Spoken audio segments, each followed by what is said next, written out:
ক্ষুদে বন্ধুরা, উদ্ভিদের বৃদ্ধির জন্য যেসব জিনিসগুলো খুবই প্রয়োজন তার মধ্যে হচ্ছে আলো, তাপ, বাতাস, পানি, যার কোনোটা একটির অভাব হলে বৃদ্ধি অব্যাহত হয়। উদ্ভিদের বৃদ্ধি সম্পর্কে আজ আমরা পরীক্ষার মাধ্যমে জ্ঞান লাভ করব। চলো জীবের তাহলে। বৃদ্ধি এবং প্রজনন, সেখানে পার্ট 2 এ আছে উদ্ভিদের বৃদ্ধি। উদ্ভিদের বৃদ্ধি কিভাবে ঘটে সেটা আমরা একটা পরীক্ষার মাধ্যমে জানবো, ঠিক আছে? তাহলে আমরা 3টা টব নেব, টব 1, টব 2 এবং টব 3। দেখতে পাচ্ছ বন্ধুরা তোমরা? এখন আমরা দেখো কি করি। এখন আমরা টব 2 এবং 3-এ পানি দেব। পানি দিয়েছি তো, তাই না? আচ্ছা, এবার আমরা টব 3-কে বক্স দিয়ে ঢেকে দিলাম। এবার আমরা পর্যবেক্ষণ করব যে এখন এখানে কি হলো, বৃদ্ধি কোন টবের বেশি হয়েছে, কোন টবের হয়নি, সেটা আমরা দেখব। প্রথম টবটি দেখতে পাচ্ছ তোমরা যে, আচ্ছা এখন প্রশ্ন হচ্ছে তোমাদের কাছে, একটা উদ্ভিদের বৃদ্ধির জন্য কি কি লাগে? আলো, বায়ু, খাদ্য এবং পানি প্রয়োজন। ধন্যবাদ, সুন্দর বলেছ। সবার জন্য এটা করতালি দেবো।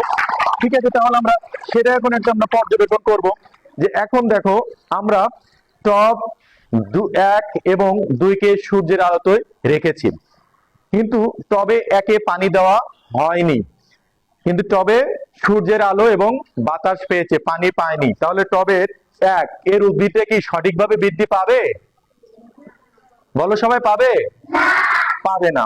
এবার টব 2-এ আসি আমরা। 2-এ দেখো উদ্ভিদটা কি বৃদ্ধি পেয়েছে? কারণ এখানেই দেখো 3টা জিনিস ছিল, উপাদান ছিল। একটা সূর্যের আলো পেয়েছে, পানি পেয়েছে এবং বাতাস পেয়েছে, যে কারণে এর বৃদ্ধিটা কি হয়েছে? বেশি হয়েছে। এবার 3 নাম্বারটা দেখো, 3 নাম্বারটাই কি হয়েছে? এটা কি সঠিকভাবে বৃদ্ধি পেয়েছে? পানি কিন্তু দিয়েছিলাম তো, দেখেছো তো? কিন্তু এর কিন্তু সঠিকভাবে বৃদ্ধি পায়নি। এর কারণ কি? কারণ হচ্ছে এখানে সূর্যের আলো এবং বাতাস পর্যাপ্ত পরিমাণ পায়নি, যে কারণে এই টব 3-র উদ্ভিদটা সঠিকভাবে বৃদ্ধিও পায়নি। তাহলে আমরা এখান থেকে কি বুঝতে পারলাম? যে একটা উদ্ভিদের বৃদ্ধির জন্য কি কি দরকার?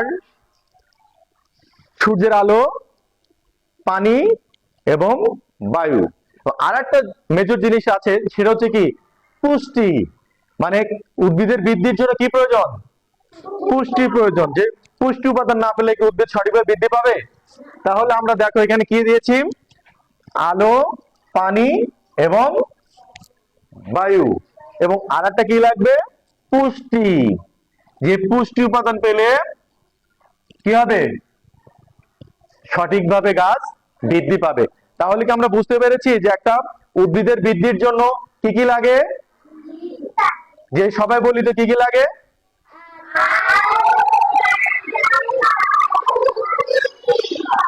কি আবার বলবো, কি কি লাগে?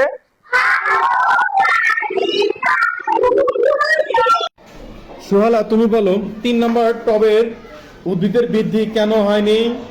কারণ এটিতে সূর্যের আলো, তাপ, বায়ু এবং পুষ্টি উপাদান পায়নি, ফলে এটি বৃদ্ধি পায়নি। 2 নম্বর টবের উদ্ভিদ কি ঘটেছিল বা দেখতে কেমন হয়েছিল? 2 নম্বর টবে আলো, পানি ও বায়ু উদ্ভিদ পেয়েছিল, তাই উদ্ভিদ ভালোভাবে জন্মেছে।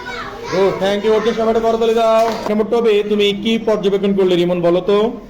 1 নম্বর টবে সূর্যের আলো, বায়ু পেয়েছিলেন, কিন্তু পানি পায় না, সেজন্য উদ্ভিদের বৃদ্ধি উদ্ভিদের বৃদ্ধি হয় না। হয়নি সঠিক মাত্রায়। ওকে, থ্যাংক ইউ। ওর জন্য করতালি দাও। ধন্যবাদ তোমাদের সবাইকে।